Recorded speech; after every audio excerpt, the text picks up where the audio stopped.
Oh, guys, just finished editing all this. I've managed to get 5 episodes out of all the chat we had. So this is the kind of like the tail end of everything, you know. So it's a bit more colloquial, a bit more chatty, just about auction experiences and different bits and pieces. We've probably spoken about a couple of times by this point, but it was a nice kind of last little 10 minutes to kind of just leave off at the end of this little series, and we'll return to this kind of thing in due course with various other topics and guests and whatnot as well. So thanks very much. I hope you've enjoyed it. Make sure you like, subscribe to the channel, of course, retweet, give all the love, all that good stuff, guys, and hope you enjoy this. This isn't a bit of super rare, right? I had this situation last night, right? I was going for the Atletico Madrid backup goalkeeper, Ivo Garbic. I've not got one yet. I've been kind of trying to get one for about 6 months or something. I've just never got one yet. But anyway, I was like, right, I'll get him tonight. I'll sit on the auction and I'll actually watch it pan out. So, checking the secondary, checking the thing. I'm top bid at 0.033 or something. And I'm like, right, okay, hopefully this lands. And then I check there's about a minute left, right? I check the secondary and there's one up for the same price as my bid. Must have been, that's what it was 0.035, right? And I thought, oh, brilliant, if I get outbid, I'll just quickly, somebody's listed them 2 minutes ago at this point, you know, so they're also seeing the auction going off. I'm like, brilliant, if somebody outbids me, I'll just go and buy that, and then I'm happy. I'll go away for a second, come back, or whatever. Not only have I been outbid, but the guy that outbid me also bought the other card. I was absolutely raging. So I had to bid like 0.044 to get into the auction, and then the next cheapest one on the secondary market was like 0.12 or something, and then I one more bid came in. I never got any of them. I was absolutely raging, but kind of similar to what you're saying, must have just a wee light bulb went off. But sometimes when you see those opportunities, you know, you just press the button and fucking buy it. I know. I mean, that can be dangerous in itself as well. So remember, I bought Pity Gonzalez, and he came on the market, and I was like, it's a really good price. And I bought him, and then I messaged somebody, and they said, yeah, he's signed for Al Halil or something like that. Yeah. So, like, you know, that can be a wee bit dangerous too. But actually, before I bought him, I went and I searched on Google, and nothing came up. It was because I searched his full name, and they'd done an article, and they'd called him Pity Gonzalez, and his full name was something else or whatever, you know. Yeah. So I was like, oh, Jesus. But, like, lo and behold, like, it's not a platform where, like, there's a lot that's not covered. Do you know what I mean? Like, they're covering, like, hopefully the top 20 leagues are going to onboard all the clubs. Opta covers most of the stuff. They cover the Champions League, cover the Europa. Somebody comes out and says, I'm away for a swan song in the MLS or in China. Usually they go up in value. So, you know, It's not like you're buying guys where they can only compete in the top 5 leagues and then you're snookered, if that makes sense. You just want guys you think are good enough to play and do well somewhere. And if you can get that, then generally you should keep yourself right. That sometimes, just to add on before obviously you round up, just that sometimes adds to the value. A lot of these people, you'll see, even some of the bigger people, like we all know John and stuff like that, he's coming and said, I just want these big European players, and I want these players that I know and players that I trust and stuff like that. It's like, if you dig a little deeper, you maybe get the same value player for a lot cheaper because he plays in Asia. He might be, if he plays in Asia, he's a lot less likely to actually leave Asia, so he's going to be eligible for his whole career, possibly. These MLS people, somebody goes for this one song over there, you're buzzing. You know what I mean? There's a good chance his performances. I said the same thing when I started that. I didn't join the platform and think I'm going to get right into, you know, all these other divisions and whatever. At the time, in fairness, J League and MLS wasn't on it, so it was like K League. I was like, I'm not even going to look at that. Definitely not going to go anywhere near it. I'm just going to focus on this and that. But as you said there, Ross, you know, once you're in and you see, right, okay, well, you know, I really like a Tony Cruz, who's like a coin, but I could just go and buy, you know, I don't know, an equivalent, a Turo Osaka. I could go buy him for 40 quid. The lad from GM, he's like 0.2, but as a rare, but he's just Sojin Ho. I think it is. Yeah. What a legend! What a legend! It's just like, I mean, I need to get one of them. I think I picked up Tanaka.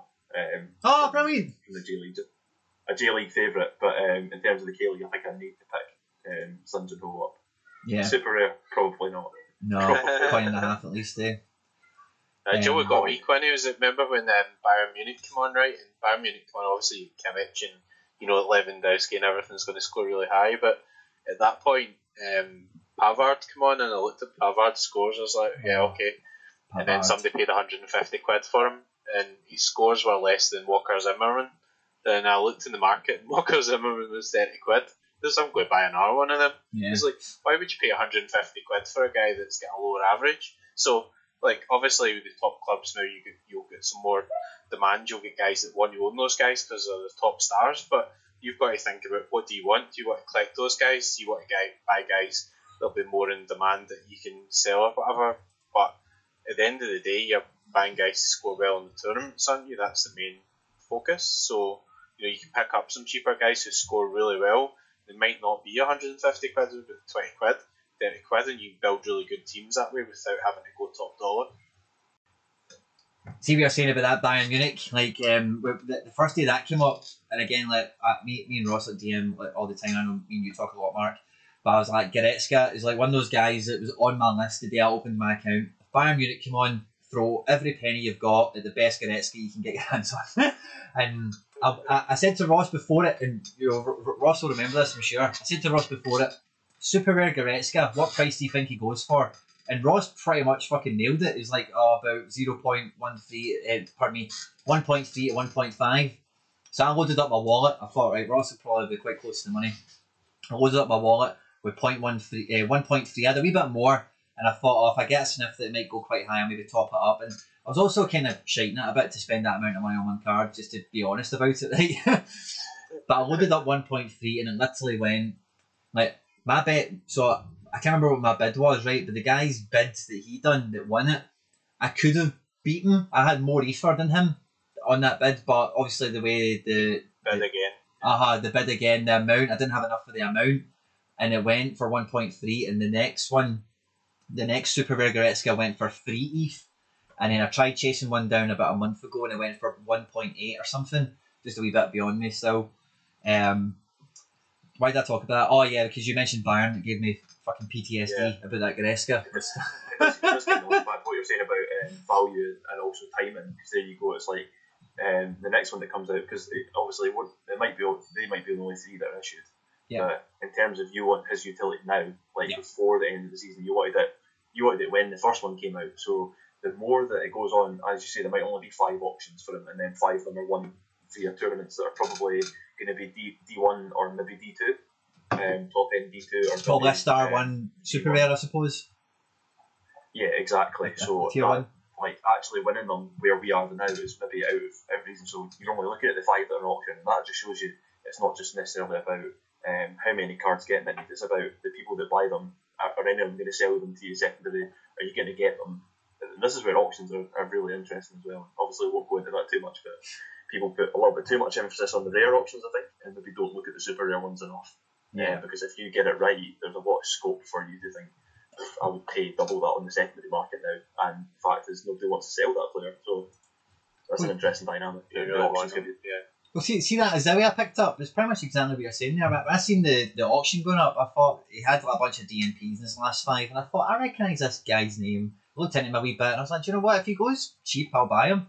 And I got him for 1.130, right? 115 quid, 120 quid. Since I've bought him, he's played 4 times, and his last 4 scores have been 41, 40, 42, 41. So when I bought this guy, I did buy him to flip him, and I'll happily say that on camera, I don't mind. But what I thought is, this guy just gets a couple of green scores. He's a Belgian forward, Heracles. I've seen some good players recently. If you look at, this will be in a video that comes out this month for the Eredivisie one, right? But see if you go on to flash scores and you look at Heracles and you hit transfers in.